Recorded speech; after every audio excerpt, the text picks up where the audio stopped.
What's going on, everybody? Today is day 90 of the ALPAT. Welcome back. Good to have you here today. As normal, I had watch early, and during my watch, I noticed that the new Coast Guard communications message was released. The official name of it is the OPTASK, Operational Tasking Communications. And that was released today. We were able to get a copy of that, and I downloaded that. Now, what that plan does, the specifics of it are classified. It's a classified document. But generally, what it does is it defines what radio frequencies are used where. What radio frequencies are used in the Los Angeles area, what frequencies are used in the San Francisco area, Seattle, Galveston, Texas, Houston, Texas, the Gulf Coast, so on and so forth.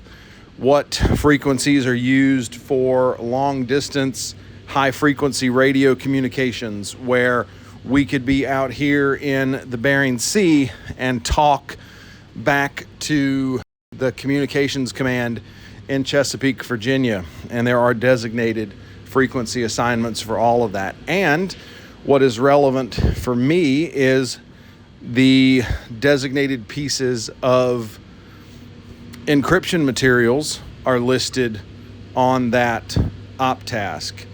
I don't have those committed to memory. I don't know that anybody else that does this job has those committed to memory.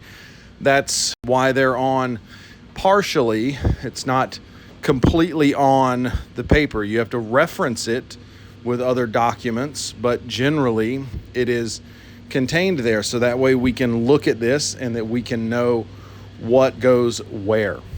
So that was done during my watch. Broke, had lunch. After lunch, we had a drill immediately after lunch, and what that drill was actions that we would take as a ship in the event that steering was lost. Now, that is a relevant thing. It was a handful of years ago. I believe it was a steering casualty. And a loss of throttle response on the engine that a Coast Guard buoy tender suffered as they were pulling into the dock during a Mardi Gras celebration in New Orleans, and that was very substantial, made a lot of headlines. So this is for sure relevant things that we train. But we trained, what are you going to do when the steering goes out? What are the procedures on the bridge? What are the procedures in the engine control?